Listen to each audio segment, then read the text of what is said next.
오늘 어린이 사랑주일, 어버이 섬김주일, 그리고 오늘 오후 찬양 예배는 복받은 가정에 대해서 살펴보겠습니다. 온갖 나쁜 일을 도맡아 하는 부모의 마음을 심히 아프게 하는 불효자 아들이 있었습니다. 문제를 일으킬 때마다 야단도 치고 또 타일렀지만 소용이 없었습니다. 어느 날 아버지는 이 아들을 말없이 산으로 올라가 조상의 산수 앞에 데리고 섰습니다. 아버지는 울면서 이 자식을 잘못 가르침에 대해 조상들에게 100배 사죄하고, 그리고 준비해간 회초리로 자기 종아리를 사정없이 내려쳤습니다. 아버지의 종아리가 피멍이 드는 순간 아들의 마음이 찢어들듯이 아팠고요. 아들은 넙죽 엎드려서 아버지께 눈물로 참회합니다. 다시는 그릇된 일을 하지 않겠습니다. 그리고 그의 다짐대로 그릇된 일 하지 아니하고 잘 성장해서 가정을 이루게 됩니다. 세월이 돼서 이 말썽꾸러기 아들이 아버지가 되었는데요. 또 안타깝게 그 아들이 자기를 닮아서 말썽꾸러기, 밤낮 사고를 저질러요. 그래서 야단을 치고 달래고 또 여러 가지 그 아들을 어우러도 듣지 않아요.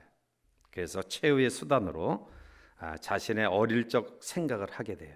자, 매섭게 그 아주 큰 회초리를 하나 준비하고 아들이 나쁜 짓을 하자 그 아들을 불러놓고 그 회초리로 자신의 종아리를 예전에 자기 아버지같이 치기 시작해요.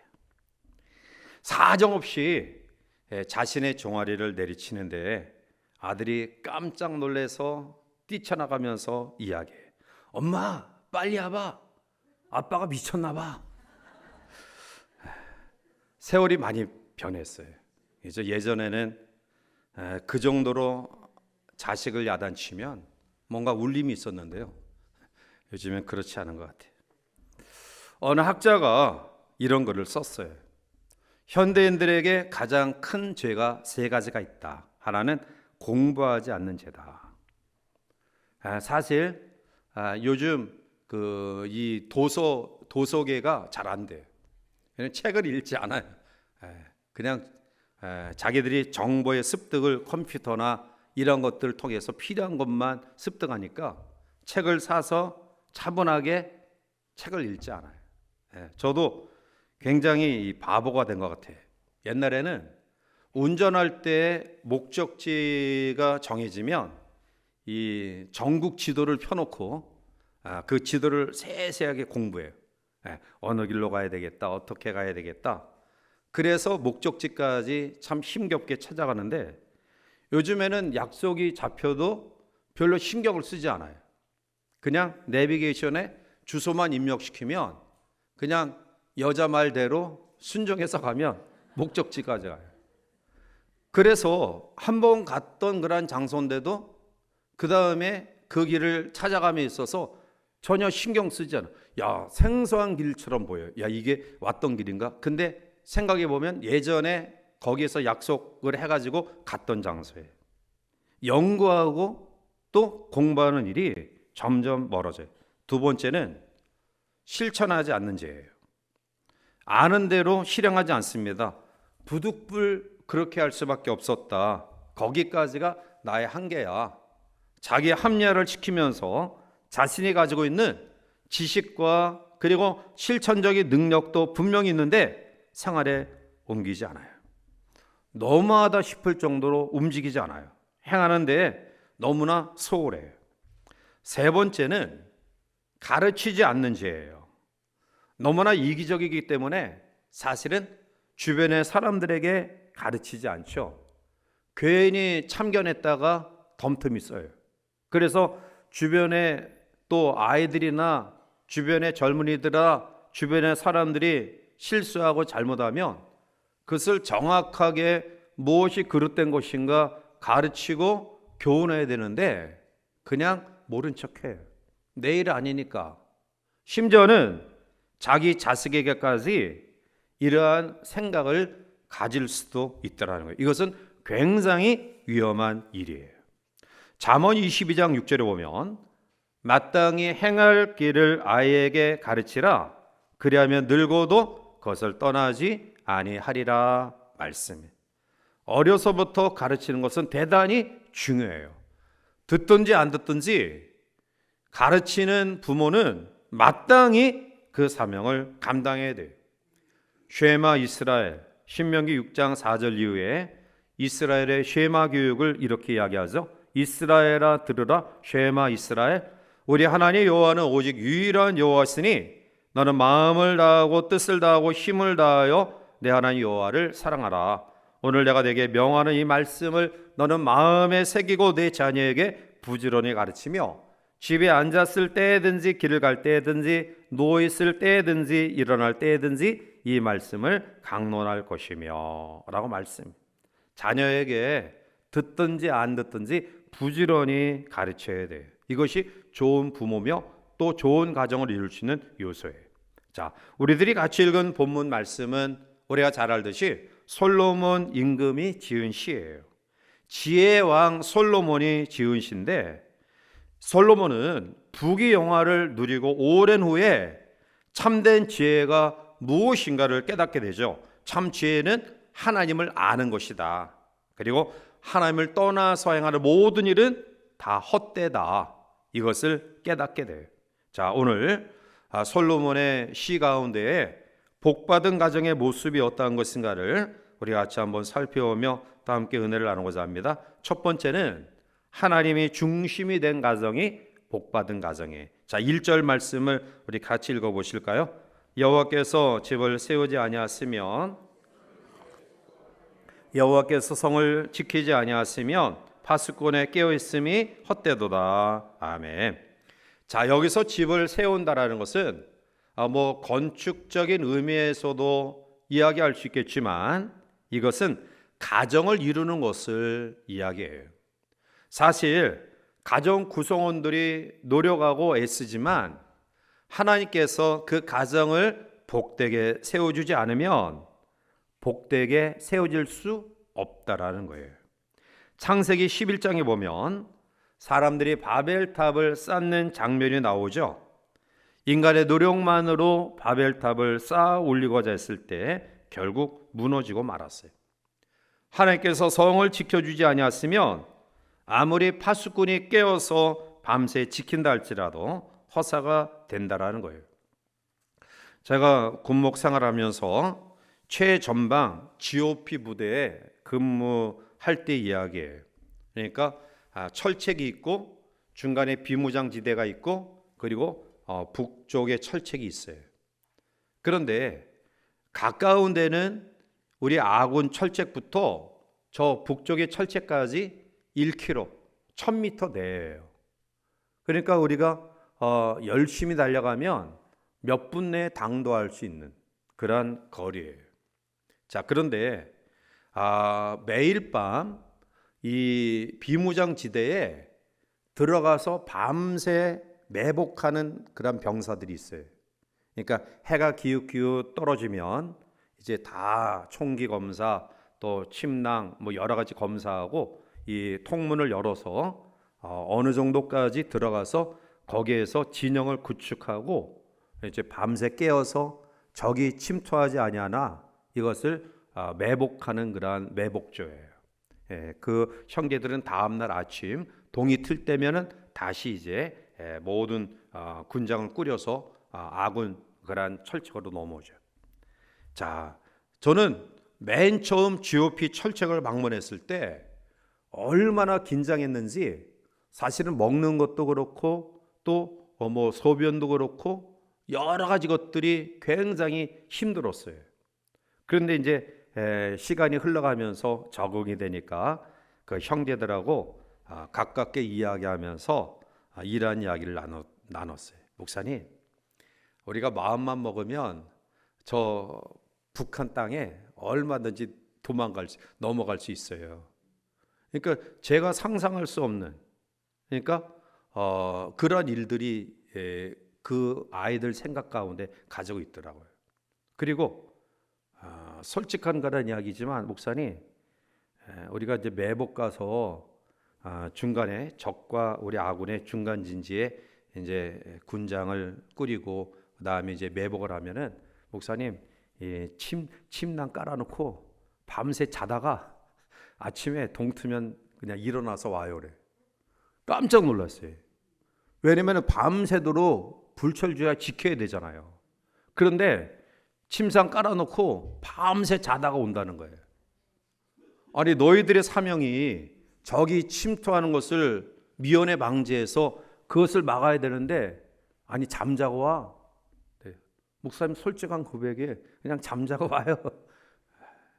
그래서 제가 그때 하나님 앞에 기도하는 마음으로 그 철책을 방문했던 것은, 하나님이 우리나라를 지켜주지 않으면 헛되구나.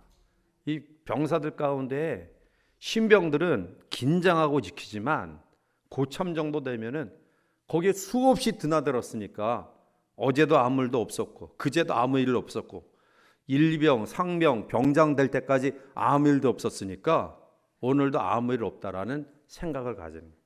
그때 쳐들어오면 뭐 꼼짝없이 죽겠죠.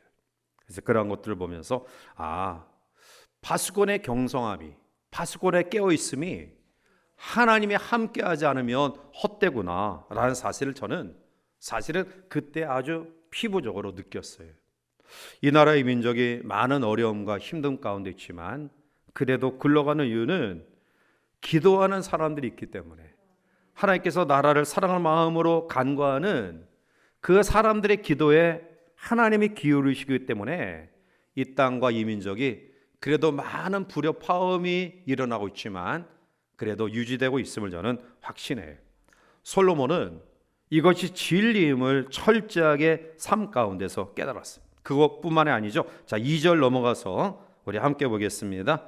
너희가 일찍이 일어나고 늦게 누우며 수고의 떡을 먹으며 떼도다. 그러므로 잠을 주시는도다. 아멘.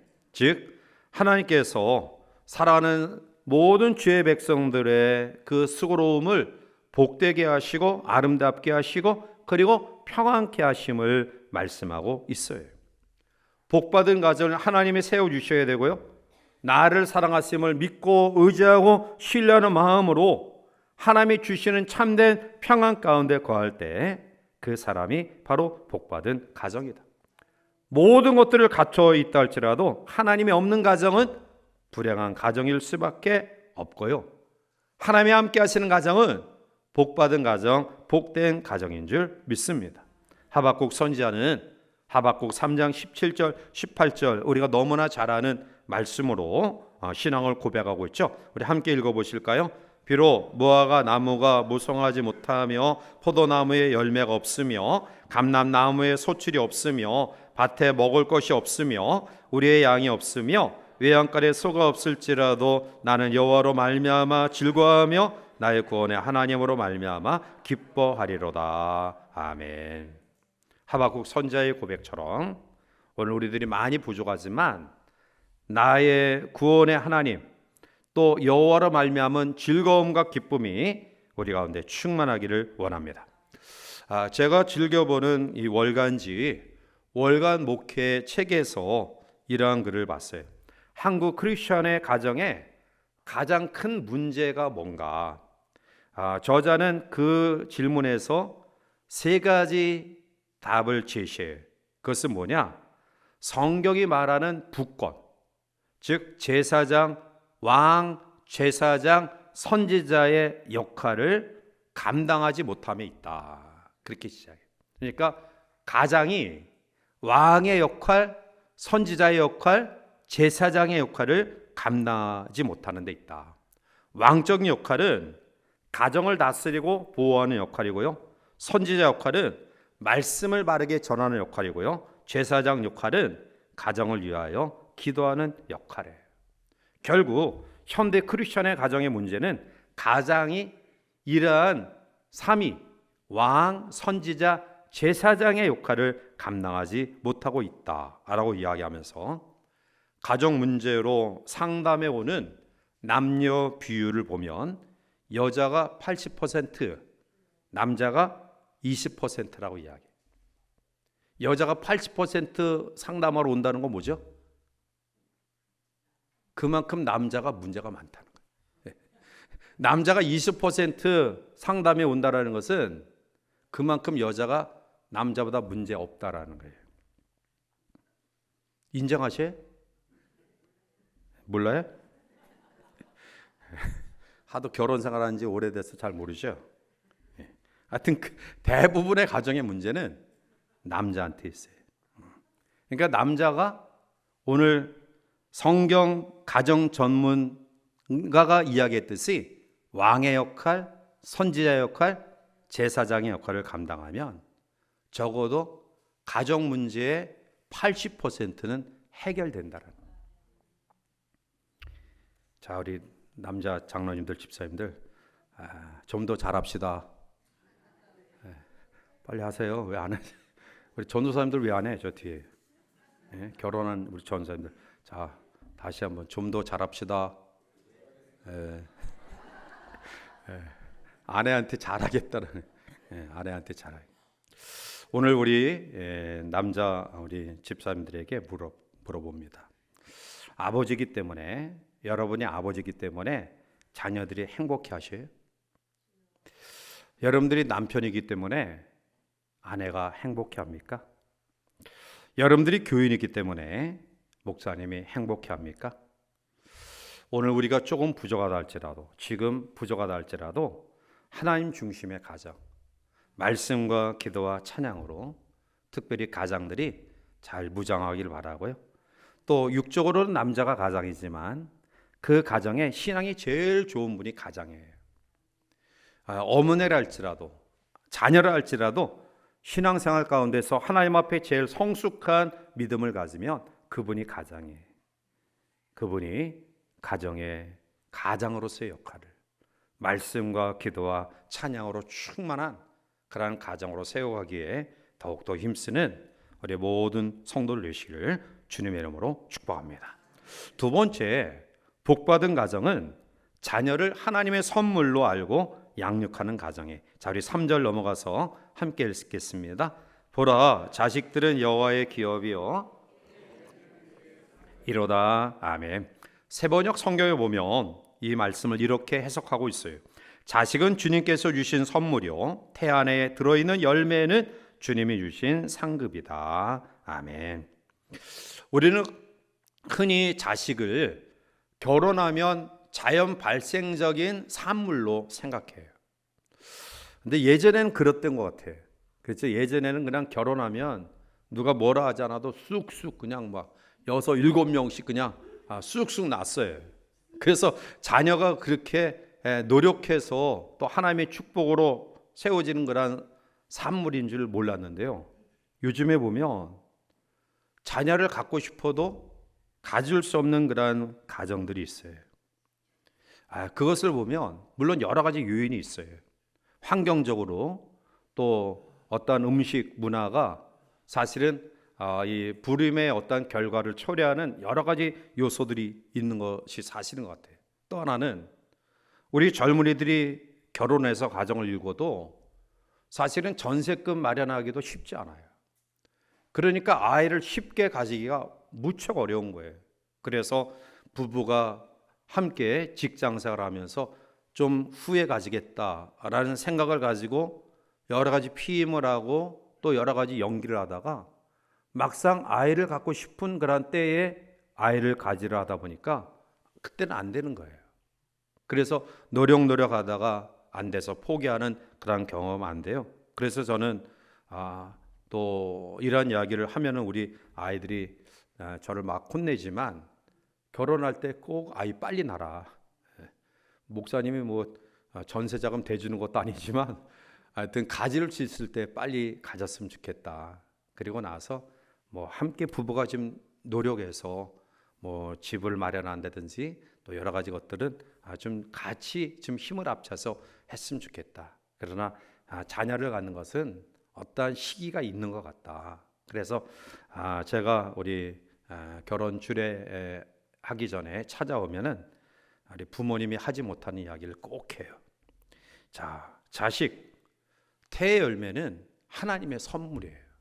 정말 하나님께 주신 이 선물을 우리가 믿음으로 잘 양육함이 반드시 필요하다. 기도하면서 말씀을 보면서 자녀를 양육하는 태도가 우리 가운데 있어야 돼.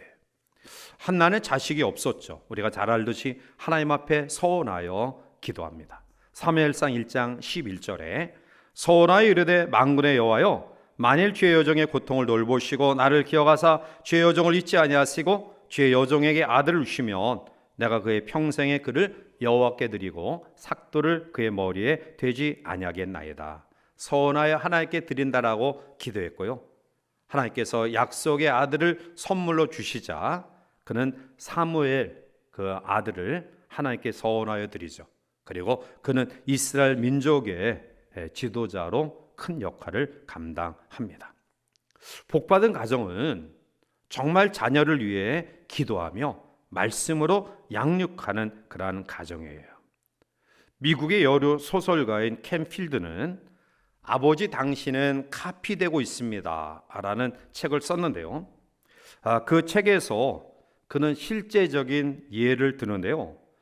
10년 동안 10,000명이 넘는 아버지를 인터뷰하면서 당신이 당신의 자녀를 키울 때 어떠한 마음으로 어떠한 모범을 보여주면서 자녀를 키우십니까? 라는 질문을 종합해 보니까 600가지가 나왔다고 해요. 이것을 줄이고 또 함축해서 46가지로 요약했고요. 이것도 많아서 요약을 하고 압축을 해서 4가지 자녀를 양육하는 원리를 정했어요. 그 4가지 원리는 첫 번째는 참여, 두 번째는 일관성, 세 번째는 이해, 네 번째는 양육이에요. 물론 양육이 목적인데 무조건 자녀를 양육하고 가르쳐서는 안 된다. 제일 먼저 부모가 자녀와 참여를 해야 된다. 그 다음에는 일관성을 가지라는 거예요. 어제 했던 말, 오늘 했던 말, 어저께 제시했던 기준, 오늘 제시했던 기준이 다르면 안 돼요. 어떠한 경우에도 일관성을 가져야 되고요. 세 번째로는 그 자녀에 대한 이해의 폭을 넓혀야 돼요. 그리고 이러한 3가지 조건이 이루어졌을 때 마지막 양육되어지는 은혜를 경험한다. 켄 필드는 그렇게 지적하고 있어요. 그런데 오늘 우리는 양육, 키우는 데 열심하지만 참여와 일관성과 이해의 순서를 갖추지 않으려고 해요. 무조건 교육하고 무조건 가르치고 무조건 양육의 어떤 열매를 얻으려고 해요. 그것은 절대로 잘못된 것이다 라는 거예요. 어떤 유명 인사가 자기의 아이의 생일날 같이 시간을 갖기로 약속했어요. 그런데 갑자기 전화가 와서 이제 그 아버지가 어떤 요청을 받았냐면 아주 중요한 모임이 있는데 이분이 와서 1시간 강의해 주면 1,000불, 약 140만 원을 주겠다라고 요청해요. 물론 그 강사료도 굉장히 큰 액수지만 그 자리에 본인이 참석해서 명성을 얻는다 한다면 여러 가지 영예와 유명해질 수 있는 기회가 되기 때문에 아들을 불러놓고 이렇게 설득을 해요. 얘야, 아버지가 중요한 강의 요청을 받았는데 안 갈 수가 없다. 그런데 그 시간이 너의 생일 약속 시간과 따블이 된다. 그러니 아빠가 강의를 해서 받은 그 많은 돈을 너에게 전부 선물을 해줄 테니까 강연에 가도록 좀 해달라. 아이가 한참 생각하더니 아버지에게 이렇게 얘기해. 아빠, 내가 필요한 것은 돈이 아니라 아버지와 함께하는 시간이에요. 아버지가 필요하고 어머니가 필요한 우리 다음 세대들에게 우리는 외적인 것들을 충분히 지원하기에 나의 역할을 감당했다라고 착각하고 있지는 아니한지. 오늘 본문 4절에 젊은 자의 자식은 장사의 수중에 화살 같다. 자녀들이 전쟁 시에 가장 중요한 역할을 하는 화살 같은 존재로 세워지기 위해서는 오늘 조금 전에 말씀드렸던 것처럼 아이와 좀 더 많은 시간들을 함께함이 필요하다. 사랑하는 성도 여러분, 하나님이 이 땅에 주신 하나님의 임재하심과 축복의 공동체는 두 가지밖에 없어요. 교회와 가정이에요. 그래서 하나님은 교회의 예배를 통해 하나님의 축복하심과 임재하심을, 또 작은 천국을 이루는 우리의 가정을 통해 하나님의 임재하심과 축복을 우리에게 허락해 주셔요. 따라서 가정은 하나님의 임재를 경험하는 아주 소중한 공동체다. 오늘 말씀 두 가지 꼭 기억하시고요. 여호와 하나님 중심적인 그러한 신앙, 또 우리의 자녀들을 하나님이 주신 선물로 기억하고 우리가 책임적 사명으로 우리의 자녀들을 양육해서 가정이 행복하면 사회가 행복하고요. 사회가 행복하면 민족이 든든히 세워져 갈 수 있습니다. 따라서 5월 가정 축복의 달, 우리의 역할들을 또 계속해서 묵상하면서 잘 감당하여 복받은 가정으로 세워가는 우리 귀한 성도들 삶이 되시기를, 그래서 그 가운데 성장하는 우리의 다음 세대들이 믿음으로 신앙의 유산을 이어받아 온전히 일꾼되어 있는 귀한 역사가 있기를 주님의 이름으로 간절히 축원해 드립니다. 기도하시겠습니다. 사랑이 많으신 하나님, 5월 가정 축복의 달을 통해 오후 시간, 또 우리가 오늘 이 시간 복받은 가정으로 말씀으로 묵상하며 함께 은혜를 나누게 하시니 감사합니다. 바로 나옵기는 우리 모든 성도의 삶 속에 하나님 제일 중심주의로 무장하게 하시고, 또 우리의 선물들 후손들을 위해 기도하며 말씀으로 양육하며 하나님의 일꾼으로 세워갈 수 있는 축복된 가정으로 세워 인도하여 주시옵소서. 특별히 노년에 계신 우리의 성도들의 삶을 주께서 복되게 하시사 강건케 하시고, 주님 부르시는 순간까지 고통 없이 평강 가운데 그들이 비는 축복이 가정의 후손들에게, 교회 후배들에게 아름다운 열매로 주렁주렁 맺히는 결과를 경험하며 남은 생에 살아갈 수 있도록 도와 주시옵소서. 예수님의 이름으로 축복하며 간절히 기도하옵나이다. 아멘.